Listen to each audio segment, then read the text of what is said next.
আসসালামু আলাইকুম viewers, welcome back to my channel cooking with Muniya. আজকের পর্বে আমি ভীষণ পছন্দের টাকি মাছের ভর্তা করে দেখাবো। আর এই ভর্তাটা আমি করেছি হোটেল স্টাইলে। আশা করি আপনাদের কাছে ভালো লাগবে। তাহলে চলুন দেখে নিই কীভাবে টাকি মাছের ভর্তা বানাতে হয়। টাকি মাছের ভর্তা তৈরির জন্য আমাদের প্রথমে টাকি মাছ লাগবে। এখানে আমি হাফ কেজি পরিমাণ টাকি মাছ নিয়েছি। আর এখন কিন্তু বাজারে টাকি মাছ খুব সহজে আপনারা পেয়ে যাবেন, যেহেতু বর্ষাকালেই এই মাছটা বেশি পাওয়া যায়। খুব ভালোভাবে মাছগুলোকে ধুয়ে পরিষ্কার করে নিতে হবে। তারপর একটা ছুরি দিয়ে মাছের গায়ে দাগ কেটে নিতে হবে। আর দাগটা এমনভাবে কাটবেন যেন ভেতর পর্যন্ত দাগটা কাটা হয় আর কি।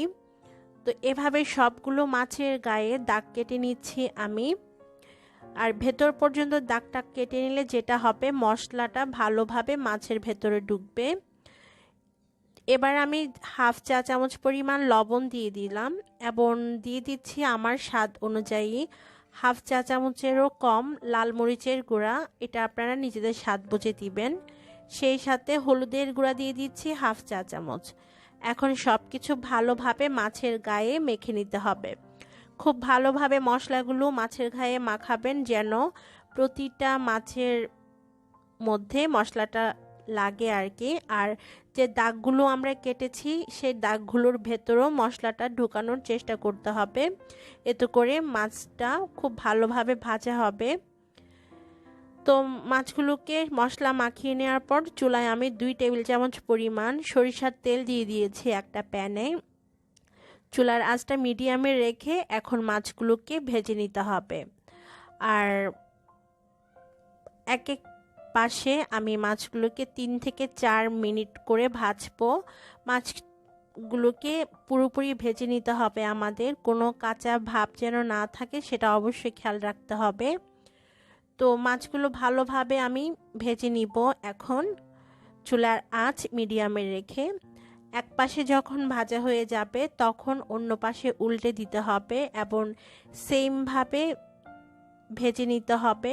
এই যে আমার মাছগুলো দেখতে পাচ্ছেন, আমি কিন্তু 7-8 মিনিট মাছগুলোকে মিডিয়াম হিটে রেখে ভেজেছি। আর মাছগুলো ভালোভাবে এখন ভাজা হয়ে গিয়েছে।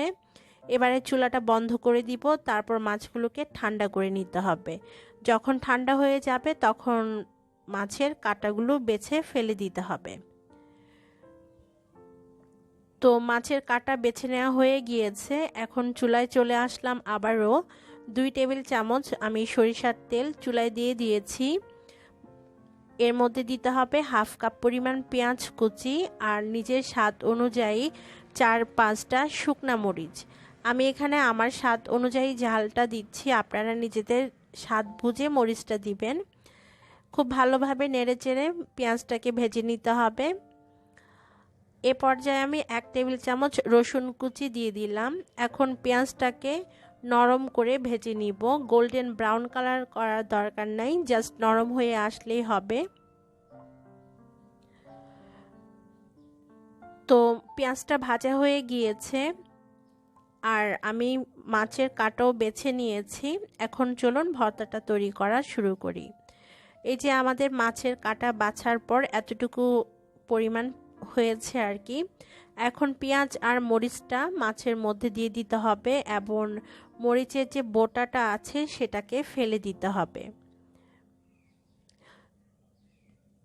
আর এই মাছে কাঁটা একটু বেশি থাকে, তাই কাঁটাটা ভালোভাবে আপনারা বেছে নেবেন।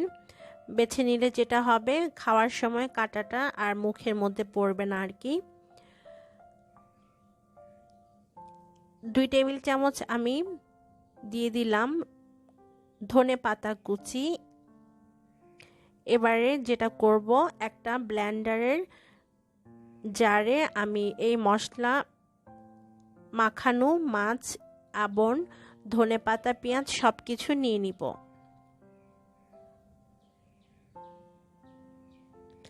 তারপর আমি 3-4 বার পালস করে এটাকে ব্লেন্ড করে নিব। একদম মিহি পেস্ট করতে যাবেন না, জাস্ট একটু মিশিয়ে নিলেই হবে। সব কিছু একটু ভালোভাবে মিশে গেলেই হবে। এই যে দেখুন আমি কেমন করে এটাকে মিশিয়ে নিয়েছি। এটা কিন্তু একদম মিহি পেস্ট হয়নি। ঠিক এরকম যখন হবে তখনই ব্লেন্ড করা বন্ধ করে দিতে হবে। আপনারা জাস্ট 3-4 বার পালস করে ব্লেন্ড করলেই হবে। এবারে আরও কিছু ধনেপাতা দিয়ে দিলাম, তারপর খুব ভালোভাবে আমি মেখে নিচ্ছি। আমাদের ভর্তা কিন্তু হয়ে গিয়েছে। এখন আমি ভর্তার মিশ্রণ থেকে অল্প অল্প করে নিয়ে হাতের তালুর মাধ্যমে গোল গোল বল বানিয়ে নিব।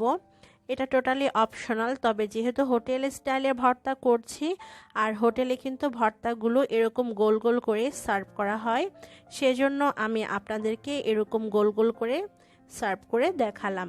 তো এই ভর্তা খেতে অসম্ভব মজার হয়ে থাকে, আর এভাবে কিন্তু আপনারা অন্য যে কোনো মাছের ভর্তাও তৈরি করে নিতে পারবেন।